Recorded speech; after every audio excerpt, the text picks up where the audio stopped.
오늘은 우리가 마태복음 26장 36절로 46절의 말씀을 보겠습니다.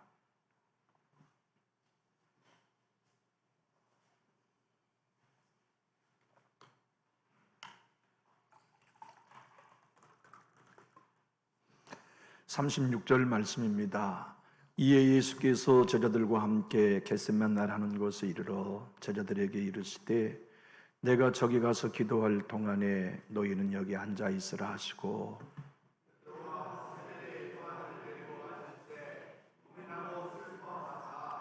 이에 말씀하시되 내 마음이 매우 고민하여 죽게 되었으니 너희는 여기 머물러 나와 함께 깨어 있으라 하시고,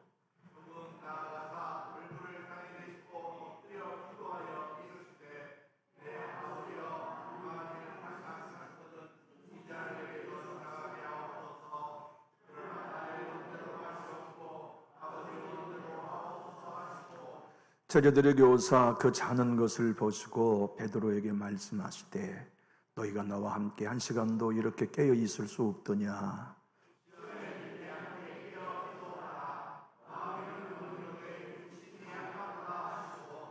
다시 두 번째 나아가 기도하여 이르시되 내 아버지여, 만일 내가 마시지 않고는 이 잔이 내게서 지나갈 수 없거든 아버지의 원대로 되기를 원하나이다 하시고,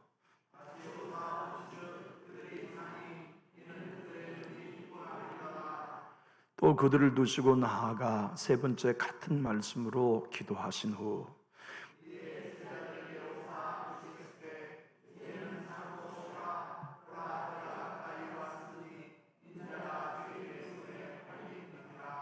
일어나라 함께 가자, 보라 나를 파는 자가 가까이 왔느니라. 아멘. 참 마음이 아린 그런 본문인 것 같아요. 사복음서를 보면 우리 예수님은 늘 혼자 하셨던 것 같아요. 외로운 길, 눈물 없이는 못 가는 길을 주님은 홀로 걸으셨던 것이 분명하잖아요. 십자가 지시는 것도 혼자, 겟세마네 동산에서 기도도 혼자. 주님이 함께 가자고 부탁한 제자들은 다 잠들고 우리 주님 땀방울이 변화의 핏방울이 되는 간절한 기도를 홀로 하셨다니 참 마음 아리지 않나요? 우리는 그 자리에 거기 있었더라면 깨어 있었을까요? 우리는 그때 유대 땅에 있었다면 예수를 따르며 무릎 꿇었을까요? 우리도 똑같이 잠들어 있거나 예수님을 대적한 사람의 편에 서 있을 거예요. 그래서 예수님을 십자가에 못 박은 것은 유대인들만이 아니라 여러분과 저도 예수님을 못 박는 죄인들이죠. 12 제자를 데리고 산에 오르셨던 주님은 9명을 중턱에 남겨두셨어요. 너희는 여기 머물러 있으라. 왜 그러셨는지 모르겠어요. 그리고 3명의 제자만 데리고 기도하는 자리에까지 나가셨어요. 그것도 왜 그랬는지 모르겠어요. 3명만 데리고 가신 것보다 12 데리고 갔더라면 그 중에 한 사람이라도 깨어 있을 수 있을 거 아닙니까? 근데 왜 그런지 야이로의 딸이 죽은 방에도 3명의 제자만 데리고 가시고, 변화산에서 편무된 자리에도 3 제자만 데리고 가시고, 오늘 겟세마네 동산에도 3 제자만 데리고 가셨어요. 왜 그러셨는지 모르죠. 묵상해 볼 뿐이요, 짐작해 볼 뿐이죠. 너희 3 사람은 나와 함께 가자. 내 마음이 심히 고민되어 죽게 됐다. 너희들만은 내 마음을 알지 않겠냐? 너희들만은 내 심정을 알아줘야 되지 않겠냐? 너희들만이라도 깨어서 내 기도에 협력해야 되지 않겠냐? 아마 그런 뜻으로 3명의 제자를 데리고 가시진 않았나 하는 생각을 해보지만 그거야 주님이 아시지 우리는 모를 일이에요. 우리 주님 3명의 제자를 가까운 곳에 두시고, 돌 던지면 들을 수 있는 가까운 곳에 두시고, 머리를 땅에 대시고 엎드려 하나님께 기도하셨어요. 참 이해되지 않는 기도예요. 39절은 조금 나아가사 얼굴을 땅에 대시고 엎드려 기도하여 이르시되 내 아버지여 만일 할만하시거든 이 잔을 내게서 지나가게 하옵소서. 그러나 아의 원대로 마시옵고 아버지 원대로 하옵소서 하시고, 여러분 우리가 아는 것처럼 예수님은 이 땅에 오신 당신의 목적을 혼돈하지 않으셨어요. 그래서 이 본문은 좀 이해하기 어려운 구절이에요. 그러잖아요. 십자가 주로 오신 분, 인자가 온 것은 섬김을 받으려 함이 아니요 도리어 섬기려 하고 자기 몸을 많은 사람의 대속물로 주러 오신 목적을 분명히 하셨잖아요. 그리고 당신께서 십자가에 못 박아 죽었다가 3일 만에 다시 살아날 것에 대한 예고를 3번이나 하셨는데, 이날은 금요일 새벽이었어요. 주님이 십자가에 못 박히기 몇 시간 전에 내 주님이 십자가에 운명한 바로 그날 새벽에 겟세마네에서 기도하신 내용이에요. 주님, 이 잔이 내게서 지나가게 해주십시오. 그 잔 마시러 오놓고, 그 잔 받기 위해 이 땅에 오셔놓고 이 잔이 내게 지나가게 해달라는 기도 좀 이상하지 않나요? 우리로 말미암아 왜 주님이 그러셨을까 하는 생각을 깊이 하게 하지 않나요? 주님이 첫 번째 그렇게 기도하시고 얼마간은 기도했는지는 시간은 모르지만 깨어서 3명의 제자에게 와보니까 다 자고 있어요. 그러니까 우리 예수님께서 나와 함께 1시간도 깨어 있을 수 없더냐, 시험에 들지 않게 깨어 기도하라, 마음에는 원이로되 육신이 약하구나 말씀하시고 2번째 또 가서 기도하셨어요. 그 기도가 오늘 본문 42절의 말씀입니다. 함께 읽어봅시다. 다시 2번째 나아가 기도하여 이르시되 내 아버지여 만일 내가 마시지 않고는 이 잔이 내게서 지나갈 수 없거든 아버지의 원대로 되기를 원하나이다 하시고, 이번에는 지나가게 해달라는 게 아니라 져야 한다면 질 수 있게 해주십시오. 마셔야만 한다면 마실 수 있는 힘을 주십시오. 내 원대로 마시고 아버지 원대로 되기를 원하신다고 기도하고 가보니까 이번에는 더 깊이 잠들어 있어요. 눈이 피곤하기 때문이라는 우리의 이 번역의 헬라의 원문은 눈을 뜰 수 없을 만큼 졸렸다는 뜻이에요. 그렇게 졸리니까 예수님이 기도하시는 시간에 3명의 제자, 9명의 제자는 자는 것은 말할 것도 없고 3명의 제자가 너희만은 깨어 있으라고, 시험에 들지 않게 깨어 있어 죽게 되고 슬퍼하는 나를 위해 기도해 달라고 앉혀놓은 그 사람들이 이번에는 더 깊이 잠들어 있어요. 우리의 모습 아닌가요? 우리와 같은 영적인 상태는 아닌가요? 주님은 그렇게 3번째 똑같이 기도하시고 이번에는 잠들어 있는 제자들에게 오셔서 일어나라,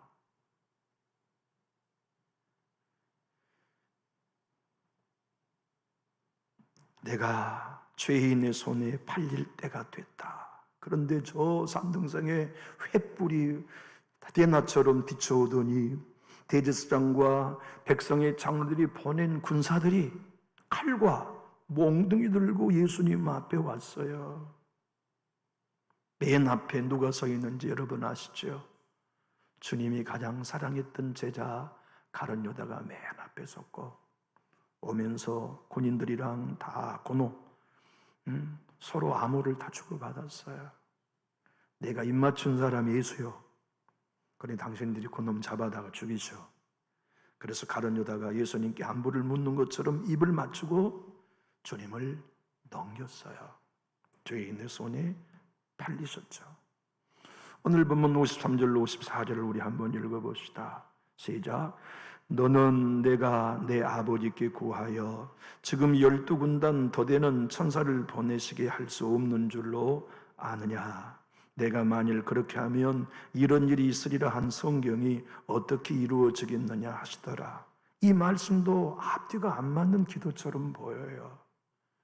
죽으러 오신, 십자가지로 오신 당신께서 이렇게 내가 만일 그렇게 하면 이런 일이 있으리라는 구약 성경이 어떻게 응답되겠느냐, 이루어지겠느냐 하셨으면 내 잔이 내게서 지나게 해달라고 기도하지 않으셔야죠.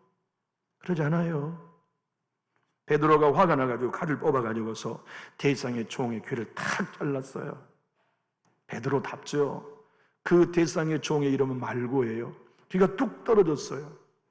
그러니까 우리 예수님이 떨어진 귀를 다시 붙여주시고 하신 말씀이거든요. 베드로야, 칼을 칼집에 꽂아라. 내가 십자가 지지 않으면 어떻게 구약에 십자가 질 메시아의 예언이 응답되겠냐. 아니, 이렇게 분명하신 분이 왜 주여 내가 오늘 십자가 집니다, 이 쓴 잔을 마실 수 있는 힘을 달라고 기도했다면 이해되는데, 이 쓴 잔이 내게서 지나가게 해달라고, 다시 말하면 십자가 안 지게 해달라는 기도를 하셨을까요? 이유는 분명합니다. 여러분들과 제가 십자가 지는 일도 즐거운 일 아니에요. 우리 예수님도 십자가 지는 일이 슬퍼하고 고민된 일이었다면 여러분이 자기를 부인하는 매 순간순간 슬픈 일이에요. 목사가 교회를 하나 되게 위하여 자기를 부인하는 일, 유쾌한 일 아니에요. 즐거운 일 아니에요. 괴롭고 슬픈 일이에요. 내가 죽어야 교회가 산다는 걸 알면서도, 그렇게 되어야만 교회가 교회된다는 걸 알면서도, 그래서 자기를 부인하는 십자가 지는 일, 절대 즐거운 일은 아니에요. 절대 행복한 일은 아니에요. 그 일은 예수님에게조차도 힘든 일이었고, 피할 수만 있다면 피하고 싶었고, 마시지 않으면 된다고 하였다면, 만일 마시지 않을 수 있는 것이, 마시고 싶지 않았던 것이 우리 예수님에게조차 십자가 지는 쓴 잔이었어요. 여러분, 우리 교회가 여기까지 오는 동안 쓴 잔 많이 마셨나요? 주님의 교회가 교회되기 위하여 십자가 많이 지셨나요?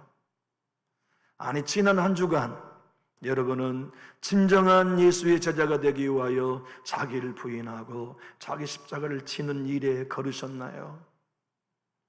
주님이 오늘, 하나님, 이 잔이 내게서 지나가기 원합니다, 그렇게 했던 이유는 십자가가 두려워서도 아니에요. 채찍에 맞는 거 벌거벗겨서 온몸에 살점이 떨어지는 게 치가 떨리고 두려워서도 아니에요. 자기 십자가를 골고다 언덕 고난의 길을 혼자 짊어지고 갈 때 사람들이 어떻게 비난할까, 그것도 두려워서도 아니에요. 십자가에서 우리 주님이 내 하나님과 단절되고 하나님과 관계가 끊어지는 고통이 두려워서, 하나님, 이 잔이 내게서 지나가기 원합니다 하는 기도를 드렸던 거죠. 오늘 39절을 한번 읽어봅시다. 시작. 조금 나아가 얼굴을 땅에 대시고 엎드려 기도하여 이르시되, 내 아버지여, 만일 할만하시거든 이 잔이 내게서 지나가게 하옵소서. 그러나 나의 원대로 마시옵고 아버지 원대로 하옵소서 하시고, 하나님, 아버지, 나 십자가 지는 일을 감당할 수 있습니다. 그거 치료 이 땅에 왔습니다. 그런데 십자가에서 하나님과 단절되는 고통을 나는 못 견디겠어요. 아버지에게 버림받는 그 고통은 나는 감당할 수 없습니다. 그러니 하나님, 내가 하나님께 버림받아 단절되는, 관계가 깨져버린, 하나님과 내가 아무것도 아닌 관계가 되어버린 그 고통으로부터 나를 보호해 주십시오 하는 하나님의 몸부림이었어요. 42절로 46절에 42절로 42절의 말씀을 한번 읽어봅시다. 시작. 다시 두 번째 나아가 기도하여 이르시되, 내 아버지여, 만일 내가 마시지 않고는 이 잔이 내게서 지나갈 수 없거든 아버지 원대로 되기를 원하나이다 하시고, 이지철 목사님의 사도행전 속으로는 책을 읽어보면 이런 내용이 나와요. 겟세마네 동산에서 주님이 3번 기도하셨는데 첫 번째 기도 내용과 두 번째 기도 내용이 바뀌어요. 그래서 기도란, 진짜 하나님 앞에 선 참된 기도란 기도의 내용이 바뀌는 것이어야 한다. 내 욕심 챙겼던 기도, 내 야망 꿈꿨던 기도의 내용이 바뀌어서 아버지가 원하시는 뜻대로 되기를 원합니다라고 기도의 내용이 바뀌어야 진짜 기도자가 되는 것이라고 설명합니다. 주님, 남준유 교회를 위하여 내가 죽을 수 있다면 죽게 해주십시오 하는 내용으로 바뀌는 것, 내 이름이 예수님으로 인하여서 짓밟힘을 당한다 하여도 십자가 짊어질 수 있는 그 길을 걷게 해달라고, 내가 하나님의 영광된 교회가 진정 부흥되고 성장하기를 원하여 쓴 잔을 마셔야 된다면 쓴 잔을 마시게 해주십시오 하는 거 생각해 보세요. 얼마나 간절히 기도했다면 땀방울이 변하여 핏방울이 됐겠어요. 혈관이 다 터진 거죠. 여러분, 겟셋마네라는 뜻이 무슨 뜻인지 아시죠? 겟셋마네라는 뜻은 올리브 기름 틀이란 뜻이에요. 올리브 기름 짜는 틀, 우리말로 말하면 감람유 짜는 틀. 여러분, 올리브를 까맣게 익으면 이제 기름이 나올 준비가 된 거죠. 그것을 자루에 놓고 큰 무거운 돌들을 올려놓으면 그 압력에 의하여 기름이 빠져나오는 틀이, 그곳 겟셋마네 주변에 감람나무가 많았어요. 그래서 그곳을 올리브 짜는 틀, 올리브 기름 짜는 틀이 겟셋마네는 이름이 된 거죠. 그 이야기는 단순히 역사적인 사실만이 아니라 우리 주님의 자아를, 우리 주님의 간절함을, 자기의 모든 걸 틀 속에 짜서 땀방울이 변하여 핏방울이 되기까지 하나님의 뜻 앞에 굴복하여 순종하실 것에 대한 겟셋마네의 비전이요 꿈이었지요. 주님은 하나님을 내 아버지라고 불렀어요. 그리고 이 잔이 옮겨지고 십자가 지지 않기를 원했지만 하나님은 예수님의 기도에 응답하지 않으셨어요. 예수님의 기도에 하나님이 응답하지 않으신 이유는 네가 십자가 져야 한다는 응답 아닙니까? 그러지 않아요? 주님, 이 잔을 내게서 옮겨주십시오 하는 걸 응답하지 않으신 건 네가 십자가 져야 해. 우리 교회에서 때로 하나님이 우리의 기도에 응답하지 않으시면 네가 십자가 져야 해 하는 응답 아닐까요? 문제가 해결되기를 바라고 갈등이 해결되기를 바라지만 여전히 남아있을 때 왜 하나님은 내 기도 응답하지 않으세요가 아니라 네가 또 죽어야겠다, 네가 또 십자가 져야 되겠다, 네가 또 네 자아를 십자가 틀 속에 넣어 짜야겠다, 네가 안 죽으면 누가 교회에서 죽겠냐, 네가 안 죽으면 이 교회를 살리는데 누가 십자가 지겠냐, 네가 죽어라 하시는 응답이 우리의 기도에 응답하지 않으신 응답이 아닐까요? 그래서 주님이 십자가를 지겠다고 마음 잡수시고 십자가를 지시는 이 일을 경험을 통해서 우리는 알게 되는 거예요. 십자가란 순종입니다. 저와 여러분의 자아를 부인하는 것도 자기를 부인하라 하신 말씀에 순종한 것이지 우리 자아를 부인하기 위한 목적이 아니에요. 주님, 내가 오늘 나를 부인합니다. 이유는 순종하기 위함입니다.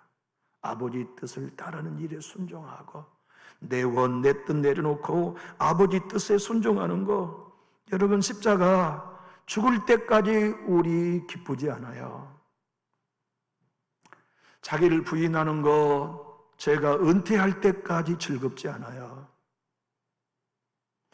여러분과 제가 교회를 위해 예수 따르기 위하여 부엌에서 자기를 부인하는 거, 마당에서 자기를 부인하는 거, 교회 회의를 하면서 자기를 부인하는 거 죽을 때까지 쉽지 않아요. 죽는 것이 어찌 쉽겠습니까?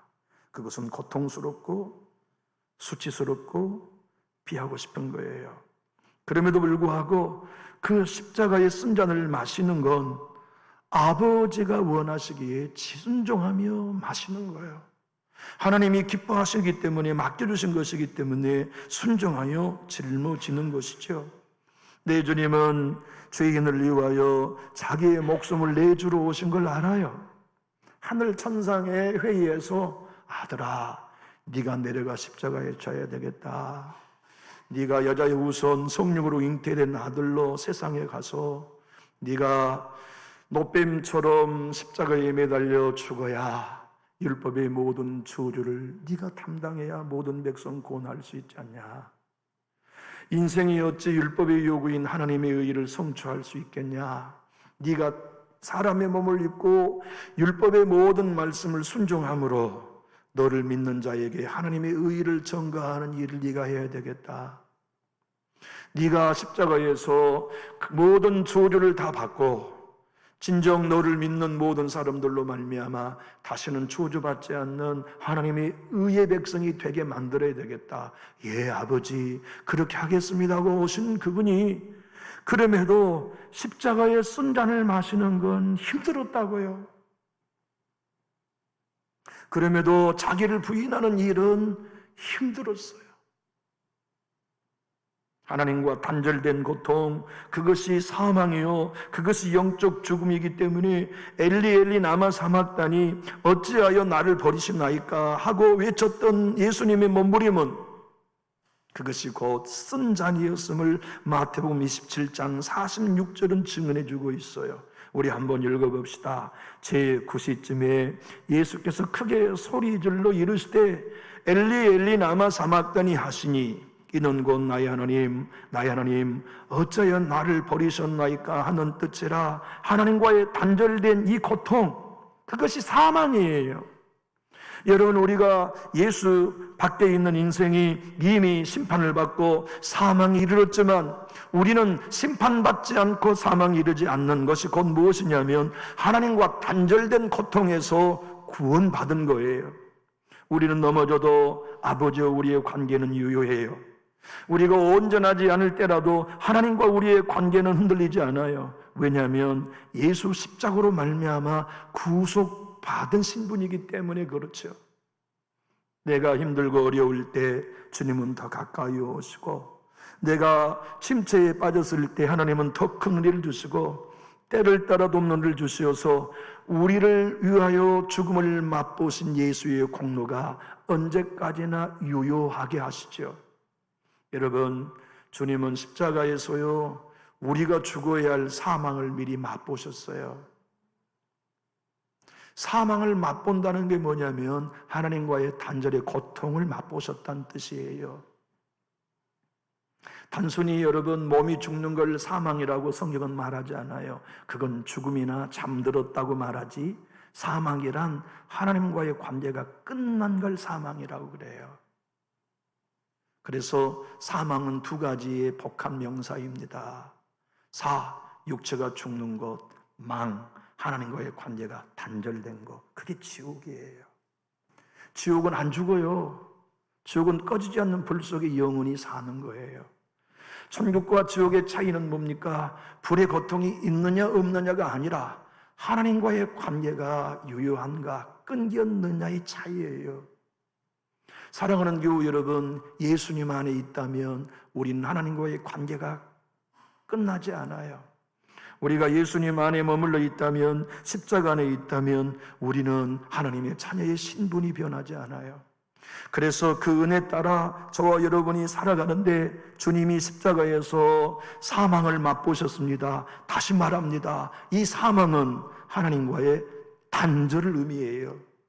여러분, 남준지 교회와 이 자리에 나와 계신 여러분, 예수님 안에서 하나님과 영원히 교제하시고 단절되지 않는 신분인 것을 이 시간 확신할 수 있기를 예수님 이름으로 축복합니다.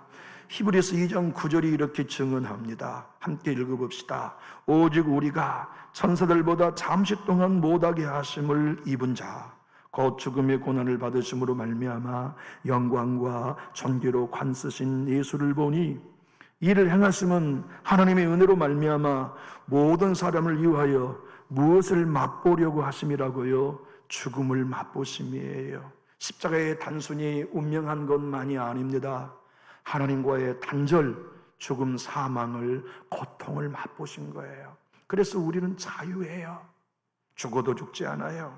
사망에 매여 있지 않아요. 우리 모두는 영원한 생명을 얻었고 그 은혜 안에 오늘도 부족하지만 주의 승리, 주의 자유를 누리게 된 거죠. 마틴 루이스 목사님은 교리 강좌 시리즈 일본에서 말합니다. 한번 따라해 볼까요? 예수님이 죽음을 맛보셔야 했습니다. 그래야만 우리는 죽음을 맛보지 않는 영원한 자녀가 될 수 있기 때문에 마신 거예요.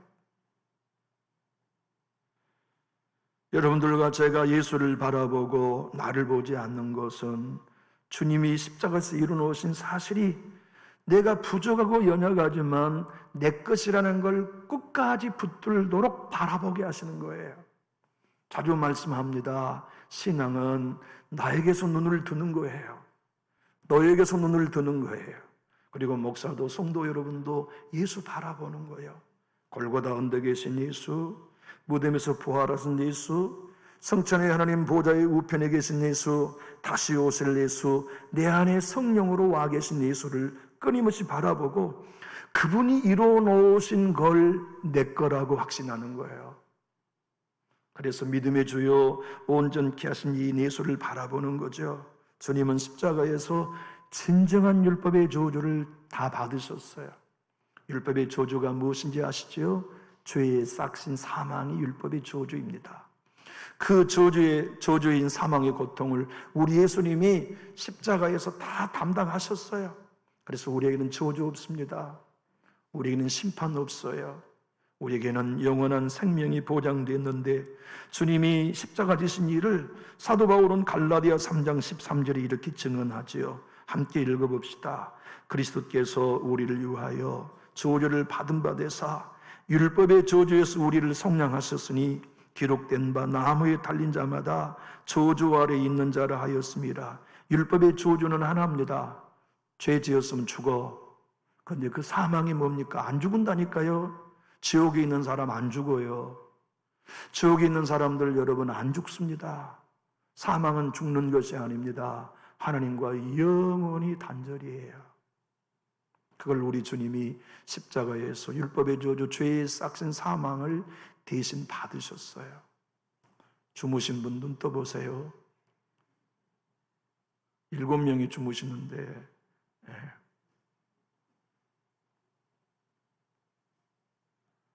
빨리 끝내고 돼지고기 먹읍시다. 뭐 그런 눈치 같아.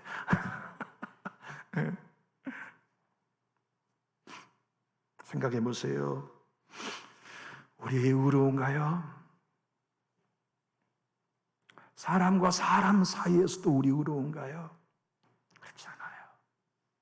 그런데 어떻게 하나님 앞에서 우리가 의로울 수 있을까요?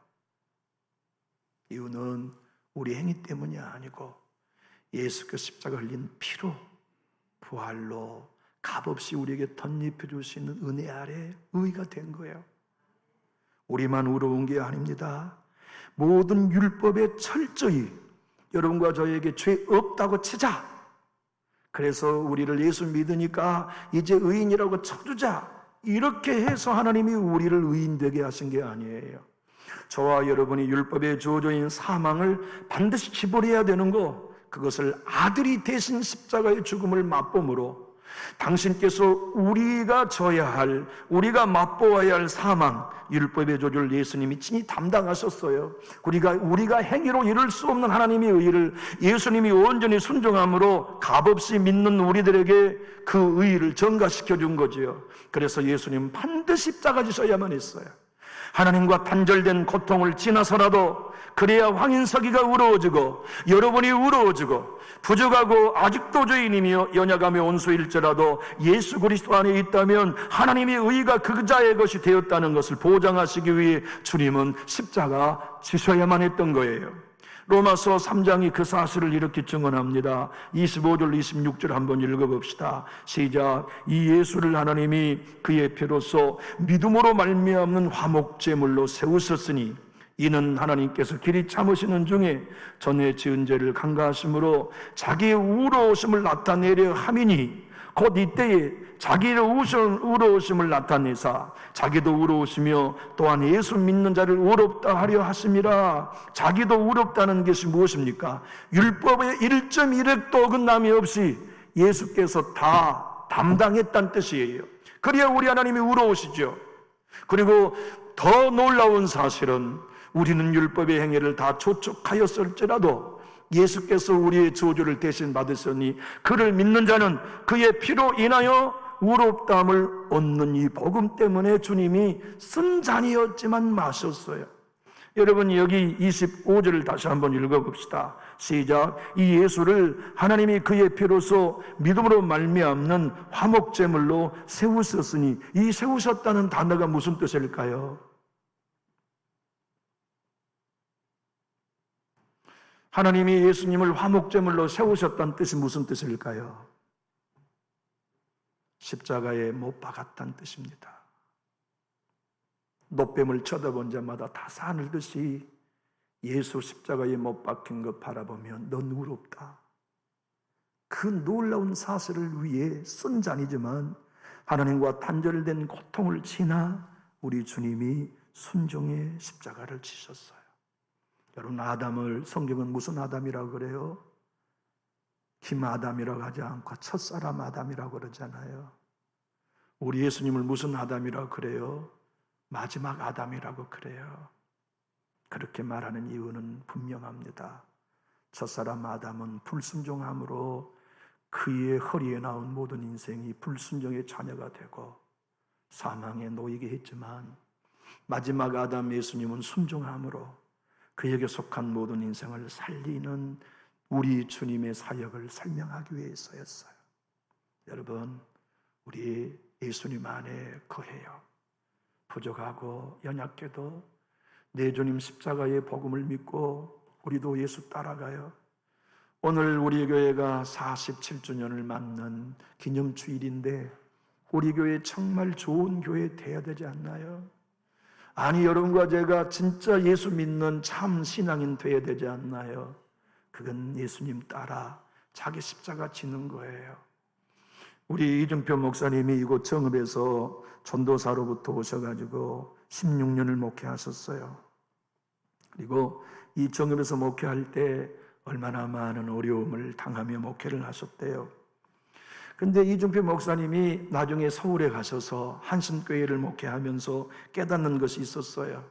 나는 평생을 목회하면서 성도와 싸우느라고 복음을 몰랐습니다. 나는 장로와 싸움으로써 목회를 몰랐습니다. 내가 복음을 정말 알고 깨닫고 난 다음 진짜 싸움은 내 안에 자아와의 싸움이라는 걸 알게 되었습니다. 하늘나라의 영광은 자기와 싸워 이긴 사람의 것입니다. 하늘나라의 면류관은 자기와 싸워 이긴 사람들만 받았을 수 있는 영광의 면류관입니다. 우리 주님 혼자 십자가 지지 않으셨어요. 여러분과 저희 옛사람도 함께 십자가에 죽었어요. 우리 주님 혼자 무덤에서 부활하지 않으셨어요. 우리도 함께 부활했어요. 그것을 믿는 여러분과 저에게 주님은 말씀합니다. 누구든지 나를 따라오려거든 목사만이 아니에요. 장로만이 아니에요. 새롭게 교회에 입교하신 여러분도 목사도 예외 없이 모두가 자기 십자가를 지고 자기 자아를 부인하며 예수를 따르는 길이 진짜 제자의 길임을 주님이 말씀하시죠. 여러분, 이 말씀 로마서 5장 18절 19절 한번 읽어보십시다. 시작. 그런즉 한 범죄로 많은 사람이 정죄 이른 것 같이 한 의로운 행위로 말미암아 많은 사람이 의롭다 하심을 받아 생명에 이르렀느니라. 한 사람이 순종하지 아니함으로 많은 사람이 죄인 된 것 같이 한 사람의 순종하심으로 많은 사람이 의인이 되리라. 여러분, 신앙은 예수 믿습니다의 끝이 아니에요. 그 예수님 따라 순종하는 길을 걷는 거예요. 십자가 지는 거. 자기를 부인하는 건 내가 오늘 또 참아야지, 내가 오늘 또 져줘야지가 아닙니다. 순종의 자리로 가는 거예요. 유기성 목사님은 나는 죽고 예수로 사는 로마서에서 이렇게 말합니다. 내가 아는 대부분의 그리스도인들은 당신 예수를 믿습니까? 하면 힘있게 네라고 대답합니다. 그런데 순종도 하십니까? 라면 얼버무립니다. 신자들의 오해는 죄란 음란, 도둑질, 분쟁, 싸움, 이간질만 생각하지만 진짜 큰 죄는 불순종인 것을 모릅니다. 사랑하는 교회 여러분, 나는 내 믿음 내가 지켜, 나는 내 신앙 내가 지키며 살아가, 순종 같은 건 나에게 요구하지 마라고 한다면 우리는 분명 예수 따르고 있지 않는 자리에 있는 거예요. 조정민 목사님, MBC 특파원이었던, 워싱턴 특파원이었던 그가 목사가 되어 지금 베이직 교회를 목회하고 있습니다. 왜 예수인간 책에서 이렇게 말합니다. 교회 생활을 하는 대부분의 그리스도인들이 자기 중심적인 생각과 나 중심의 사고에서 벗어나지 아니하고 십자가에 죽지 않은 한 다 가짜입니다. 교회의 시작은 십자가고 출발과 과정과 목적지도 십자가입니다. 교회는 제도도 교단도 아닙니다. 교파나 건물도 아닙니다. 교회는 십자가입니다. 목에 십자가를 걸지 말고 등에 십자가를 지는 것, 그것이 진정한 예수 따른 제자이라고 당신의 교회에서도 설교하시고 우리들에게도 말씀해 주고 있어요. 여러분, 우리 주님이 심령이 가난한 자가 복이 있다고 말씀하시고 애통한 자가 복이 있다고 말씀하시고 온유한 자가 복이 있다고 말씀하시고 자비를 베풀고 긍휼을 베푸는 자가 또 예수를 위하여 의의를 위하여 핍박받는 자가 복이 있다고 말씀하시니까 시몬 베드로가 말했어요. 주님의 말씀이 너무 어르스러워 적어둬야겠어요. 안드레가 또 말했어요. 이 말씀을 외워야 되지 않을까요? 또 야고보가 말했어요. 그걸 가지고 우리끼리 시험 한번 쳐볼까요? 빌립이 말했어요. 이 말씀을 더 자세히 알고 싶어서 참고할 책은 무슨 책입니까? 바돌로메가 말했어요. 이 말씀을 다른 사람들에게 전해야 하지 않을까요? 요한 사도가 말했습니다. 다른 제자들한테 이걸 알려줄 필요는 있을까요? 마태 사도가 말했습니다. 이제 하실 말씀이 다 끝나셨나요? 가룟 유다가 말했습니다. 이 말씀이 현실과 어떤 관계가 있을까요? 바리새인 중에 한 사람이 예수님께 말했습니다. 선생님의 말씀이 참 신비로운데 수업 시간표를 알려주실 수 있나요? 그래서 우리 주님이 우셨대요. 내가 말한 건 십자가에 그렇게 죽으라고 한 것이지 다른 사람이 알려주고 시간표를 알려달라고 더 많은 참고 서적을 달라고 한 게 아니라는 걸 우리 주님이 우셨다는 뜻이죠. 여러분, 교회 생활 간단합니다. 예수 따르는 진짜 신앙이란 간단합니다. 십자가에 죽어 순종하는가. 디모데후서 2장 11절로 11절은 13절을 사도 바울이 이렇게 표현합니다. 큰 소리로 한번 읽어봅시다. 미쁘다 이 말이여 우리가 주와 함께 죽었으면 또한 함께 살 것이요 잠으면 또한 함께 왕노를 할 것이요 우리가 주를 부인하면 주도 우리를 부인하실 것이라. 우리는 미쁘이 없을지라도 주는 항상 미쁘시니 자기를 부인하실 수 없으시리라. 쉬운 성경 번역본으로 읽어봅시다. 우리가 계속 참으면 주님과 함께 왕노를 할 것입니다. 우리가 주님을 모른다고 하면 주님 역시 우리를 모른다고 하실 것입니다. 그러나 우리가 신실하지 못할 때에도 주님은 우리에게 신실하게 대하십니다. 왜냐하면 그분은 거짓이 없으시기 때문입니다. 우리 주님이 십자가 지신 그 사건, 부활하신 사건은 거짓이 없는 진리입니다. 우리 예수 바라보고 교회 생활하면서 내가 죽는 십자가 지는 우리 모두가 될 수 있기를 축복합니다. 십자가 지는 삶은 순종입니다. 내가 왜 순종해가 아니라 순종이 곧 십자가 지는 길입니다. 기도하겠습니다.